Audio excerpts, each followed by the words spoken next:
नमस्कार. पॉलिटिक्स चॅनलमध्ये आपले सहर्ष स्वागत.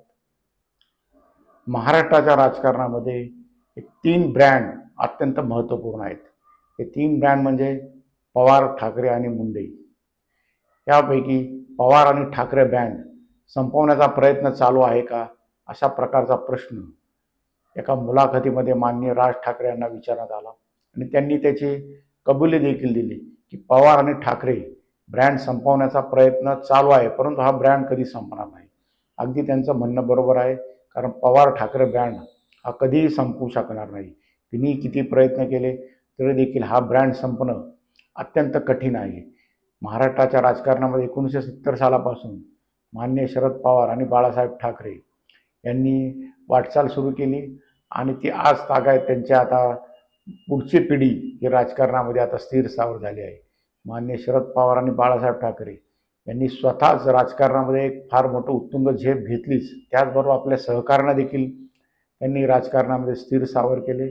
शरद पवार आणि बाळासाहेब ठाकरे दोघांनीही प्रादेशिक पक्षांची उभारणी केली आणि त्या पक्षांच्या माध्यमातून आपले महाराष्ट्राच्या राजकारणात बळकट असे पाय रोवले. बाळासाहेब ठाकरे यांच्या झंझावती दौऱ्याने आणि भाषणांनी महाराष्ट्रामध्ये एक मोठा राजकीय चमत्कार घडवला. तो म्हणजे 1995 साली महाराष्ट्रामध्ये शिवसेना व भाजप युतीचे सरकार हे राज्यामध्ये सत्तेवर आले. हे पहिले महाराष्ट्रातील गैर काँग्रेसी सरकार होते. त्याचबरोबर हिंदुत्वाच्या लाटेवर आज जो भाजप स्वार झालेला आहे त्याची सर्व पायाभरणी माननीय बाळासाहेब ठाकरे यांनीच केली होती. बाळासाहेब ठाकरे यांनी अत्यंत गोरगरीब घरातील तरुणांना राजकारणामध्ये संधी दिली आणि आज हे त्यांची जे संधी दिलेले लोक आता महाराष्ट्राच्या राज्य मंत्रिमंडळात देखील आता दिसून येतात. त्यात नाव घ्यायचे म्हणले तर माननीय छगन भुजबळ यांचं नाव घेता येईल, गणेश नाईक यांचं नाव घेता येईल. त्याचबरोबर एकनाथ शिंदे हे देखील शिवसेनेतूनच तयार झालेले आहे. शिवसेना या प्रादेशिक पक्षाने महाराष्ट्राला 4 मुख्यमंत्री दिले. मनोहर जोशी, नारायण राणे, उद्धव ठाकरे आणि एकनाथ शिंदे या एखाद्याच्या प्रादेशिक पक्षाने दिलेले 4 नेते आहेत. ही प्रकारची कामगिरी कुठल्याही प्रादेशिक पक्षाला महाराष्ट्रामध्ये जमलेली नाही. बाळासाहेब ठाकरे यांचा ब्रँड हिंदू हृदय सम्राट माननीय बाळासाहेब ठाकरे अशा प्रकारे त्यांची एक ओळख होती. मराठी माणसाच्या हितासाठी त्यांनी काम केले. त्यामुळेच आजही जनमानसामध्ये माननीय बाळासाहेब ठाकरे यांच्याबद्दल अतिशय आत्मीयता आहे.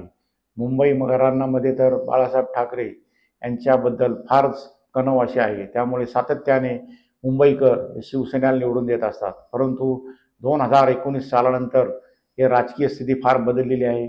केंद्रातील प्रबळ अशा नेत्यांनी महाराष्ट्रामध्ये शिवसेनेचं विभाजन केले, त्याचबरोबर राष्ट्रवादी काँग्रेसमध्ये देखील फोडलेली आहे. त्यामुळे शरद पवार आणि बाळासाहेब ठाकरे यांच्या अनुयायांची ताकद ही निश्चितच यामुळे कमी झाली आहे. परंतु या माध्यमातून या दोघांच्या विचारसरणीला संपवता येईल अशा प्रकारची अटकळ जर केंद्रीय नेतृत्वाने एखादा पक्ष बांधत असेल तर ती निश्चितच चूक आहे. कारण या दोघांनाही मानणारा असा प्रचंड वर्ग महाराष्ट्रामध्ये आहे आणि ते वेळोवेळी दिसून देखील आलेले आहे. आगामी महापालिका निवडणुकांमध्ये या ठाकरे आणि पवार ब्रँडचा निश्चितच कस लागणार आहे. याबरोबरच महाराष्ट्रामध्ये आणखीन एक ब्रँड हा होता, तो म्हणजे गोपीनाथ मुंडे यांचा. गोपीनाथ मुंडे आणि माननीय प्रमोद महाजन या जोडीने महाराष्ट्रामध्ये भाजपची पायारोवणी केली. आज महाजन कुटुंबातील कोणीही राजकारणामध्ये नाही आहे. महाजन हे एकेकाळी महाराष्ट्रातले नव्हे तर दिल्लीतील एक भाजपचे प्रमुख नेते होते, परंतु आज त्यांच्या कुटुंबातील कोणीही राजकारणात नाही. मुंडे कुटुंबाला देखील मध्यंतरी घेरण्याचे प्रयत्न झाले.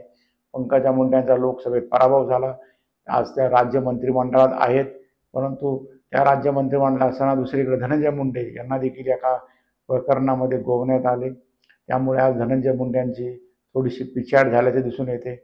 एक प्रकारे ठाकरे, पवार आणि मुंडे या तिन्ही कुटुंबियाच्या वारसांना घेरण्याचे प्रयत्न हे कुठल्या माध्यमातून सुरू असतात, परंतु त्यांना मारणारा एक प्रचंड असा मोठा वर्ग आहे. त्यामुळे हा ब्रँड कधीही महाराष्ट्रात संपू शकणार नाही. कुणीही त्याला किती मनसुबे रचले तर ते त्यामध्ये कधीही यशस्वी होणार नाही.